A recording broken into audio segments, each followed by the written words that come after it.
That's where Storytellers comes in. It gives us a medium in which people can come and tell their stories of perseverance, of struggle, of heartbreak, of growth, and allow us to grow from those. Kicking off our stories today is Master Sergeant Dave Armstrong, who will explain how he triumphed over troubled upbringing. My name is Master Sergeant David Armstrong. I went from group home to foster home to juvenile hall. Most of it was assault and battery, most of it was fighting. The gang lifestyle took me from the real reality, the fact that I had no family, no real place to eat or sleep, that I was constantly being locked up. And when you have nothing to live for, what does waking up matter?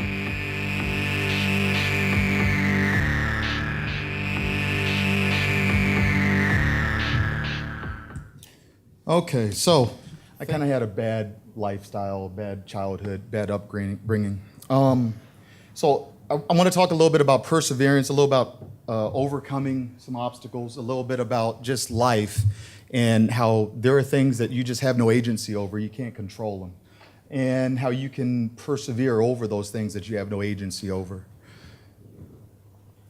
So I like to start out with a little bit of some pictures, because I like pictures, especially if they're of me.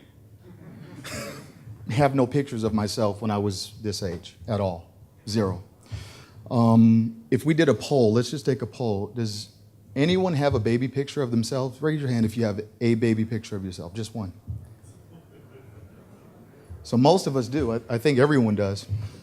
But that was my reality. Those are pictures of me. So my reality was I was sentenced to a boys' camp when I was 12 years old. I won't go into detail about why, but you don't get sentenced to 2 years in a boys' camp for petty theft. So I wasn't a really good kid. My mom died when I was at the boys' camp. So I was about 13, almost 13 when she passed away. And I'll tell you, it was the hardest thing that I've ever seen or had to do in my entire life. That was hard. That hour drive was probably the longest hour in my entire life. And I'm only 25, so that wasn't a joke. Anyway, so that was the hardest hour that I've ever had. That was the longest, hardest hour, driving, knowing that I was going to go see my mom in the hospital and she wasn't going to make it. And when I saw my mom in the hospital, she had just had an epilepsy of some sort. You know, she was convulsing in bed, eyes rolling in the back of her head, and I walked in just in the nick of time to see that. So here, a 13-year-old kid who's probably losing his mom walks into the hospital to see that. Man, that was just the worst picture that I could have ever imagined. So we'll fast forward just a little bit. Probably about a month later, she actually passes away. And I remember being in a meeting with my social worker and some other people that handled my case, and they were trying to figure out where I was going to go after the 2-year sentence in the boys' camp. And the conclusion was nowhere. They don't know where to put you. I had no family that wanted me. I had a stepfather that was abusive, so I didn't want to go back to him, and he didn't want anything to do with me. So I became a ward of the state, and that began my traveling career, because you go from one group home to juvenile hall to a foster home to a group home to juvenile hall to a foster home. I've been in over a dozen boys' homes, foster homes, and juvenile halls until I was about 18. Pessimist versus optimist. So I'm going to put the mic down for a sec. I have a demonstration. I promise it's not a magic demonstration. That was a joke. So, glass half full, glass half empty. A little bit of audience interaction. Half empty, is that pessimist or optimist? Pessimist goes, man, I can't see any positive in the glass being half empty. That means that I'm only going to have half a glass of water. The optimist is the opposite. Well, at least I'm going to have a half glass of water. There's an in-between, nihilist. Any audience participation? Anybody know what that is? Doesn't matter. That's the glass. I don't care. I care not about the glass being half empty, half full. It just doesn't matter. I have nothing to live for. Why do I care? What do you do? What do you say? How do you interact with a kid, with a person that just doesn't care? There's the definition of a nihilist. I highlighted a couple things.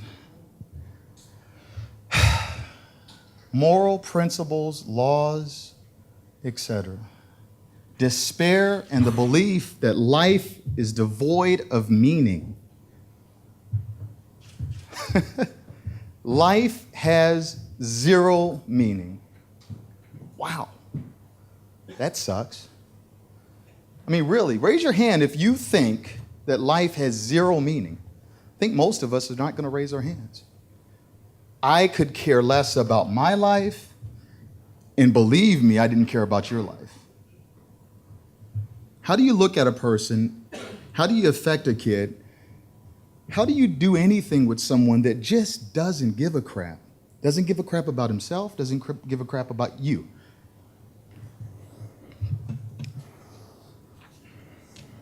Well, there's some things that kind of changed my life. Thank God. Thank the universe. Thank Allah. Thank whoever. Martial arts is one of those things. My first martial arts instructor, Sensei Otto Johnson, 6'10", 300 and something pounds, lightning speed, and he really loved to kick my butt. And I'll tell you a quick story about Sensei Otto and myself. He was one of the counselors at a group home that I was at, boys' home.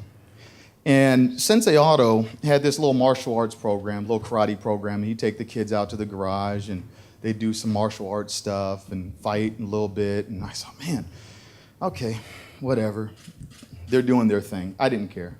I wasn't trying to be that. You had to kind of be good. You had to do the right stuff, you know, do your chores and don't leave the house. Well, I didn't care. I used to leave the house all the time. Oh, it's curfew. Yeah, whatever. What happens when you leave the house when you're at a boys' home? They call the cops, most likely. Cops will pick you up in a couple of days. They either send you back to the group home or boys' home, or they send you to juvenile hall until they place you in another house. I didn't care. It didn't matter to me if I was at that group home, juvenile hall, boys' camp. It didn't matter. It was all the same to me.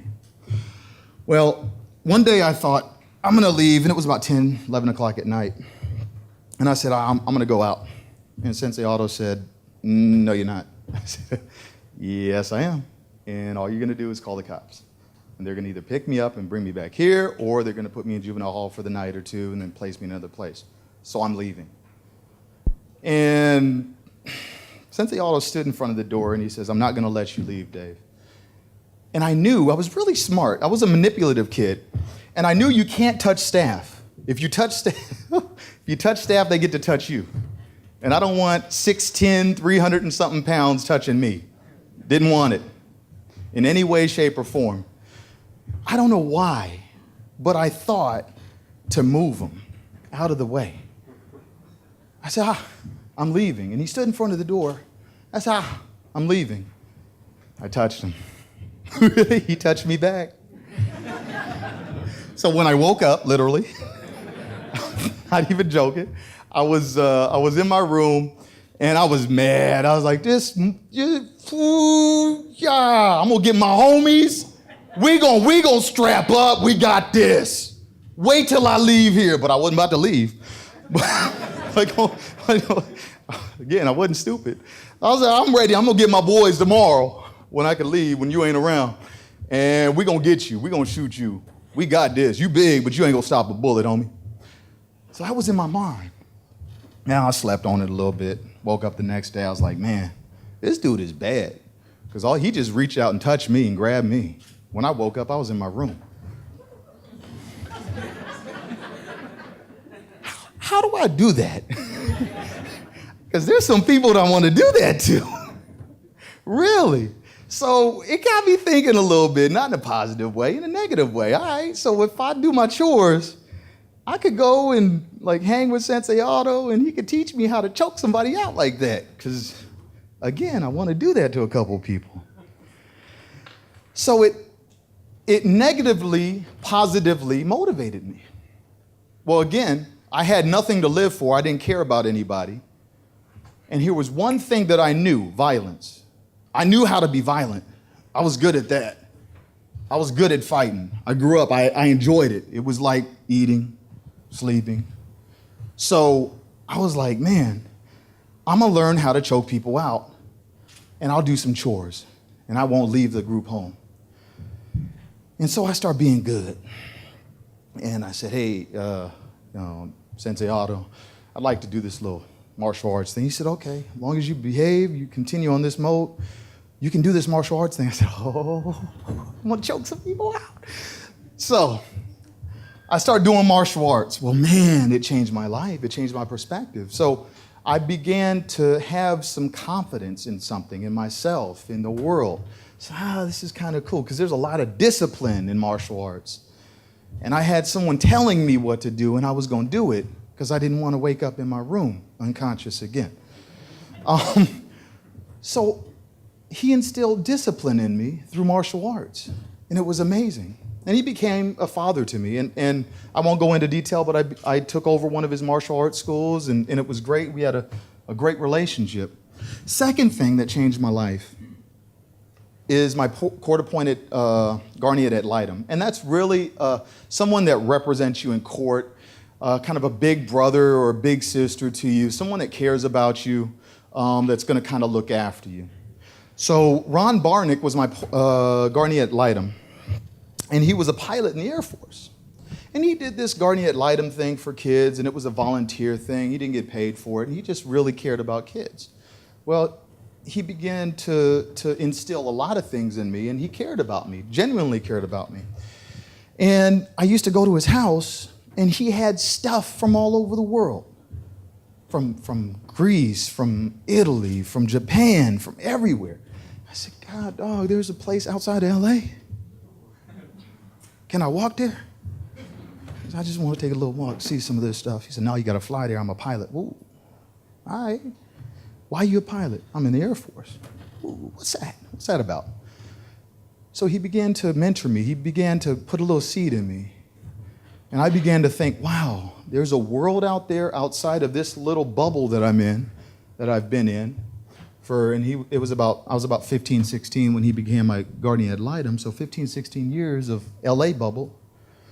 So, there's a big world. And he had this globe. I'll share this with you. He had a globe, a big globe. I had a stand, big globe, and I used to go there and spin that bad boy and put my finger somewhere. 9 times out of 10, it was just water, because 70% of the world is water. And I said, well, I don't want to end up in the ocean, and then I'm here. So, not Lajes goodness. So I saw the world, and I said, man, I just want to do something. I want to see these places. I want to like buy stuff from Italy or Japan or Lajes. That was a joke. So it made me want to join the Air Force. Man, I joined the Air Force 10 years ago. And some of y'all got that. 21 years ago, over 21 years now, I joined the Air Force. And man, I joined the biggest gang in the world. The biggest gang. I wish somebody from LA, from Compton, some Crip run up on us in this room. I know some of the SF guys have rubber bullets or don't have bullets in their guns, but that's okay. We could take them down. It's going to be all right.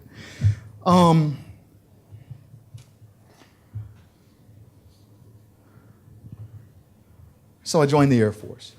That's me right there. I know, right? I was 19. Gosh. Hey, you guys remember the Velcro patches? Now, half of y'all was like, what is that? So I joined the biggest gang in the Air Force, or in the world. I joined the Air Force. And the Air Force gave me a sense of community, a sense of belonging, some mentoring. I had some great supervisors. Showed me how to follow, because you can't lead without knowing how to follow. You can't. It's impossible. allowed me to travel around the world, work for some outstanding people. I've had the opportunity to work directly for generals, really good supervisors, tech sergeants that back in the day that were just outstanding, just great leaders. And they showed me how to follow, how to lead, how to really get some intrinsic value from my life, from the world. And I never have regretted it. Not once. Gave me opportunities to have kids, to open up 3 martial arts schools, to travel around the world and see things that normal people don't even have the ability to see. Better yet, someone that grew up like me. Someone without a family, someone that was destined to be dead before they're 18. Not in jail, dead. I would have had a bullet to my skull before I was 18, guarantee. Guarantee.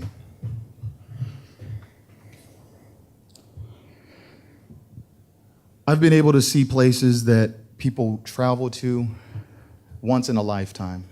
And I've been able to go there and live there and see those places and experience the culture, value the culture. Even in Greece, the bottom 2, Zakynthos and Delphi, are both in Greece. And I couldn't take Zakynthos and Delphi with me, but I took my beautiful, almost bride here, who's Greek, instead. Yeah! Woo! She all embarrassed now. It's given me the opportunity to see the world that normal people can't do. Most people can't do. And I was destined to not do those things. So I'll kind of summarize a little bit. Perseverance, dedication, the ability to ask for help. I asked to be in the martial arts program. That really started that road for me. And accept that help. Boy, doing martial arts, I failed plenty of times. Literally and figuratively. Sensei Otto used to whoop me up constantly. I'd have blisters on my feet from training, bruises all over, couldn't walk the next day. I fell, and I grew. It was challenging, but I accepted the challenge. I accepted life. Life accepted me. So someone that was destined to not have life was given a little pebble, and I took that pebble and I walked with it, and I was able to make something of myself. So, in summary, find a passion. Do something with my story, with the rest of our stories. Don't just let it be a good feeling for now, and you go back to your work center, and a week later, maybe you'll remember and talk about a little piece of what you remembered from my story or any of our stories. Do something with the stories. Go out and volunteer. Let it be a motivational tool for you. Find that intrinsic value.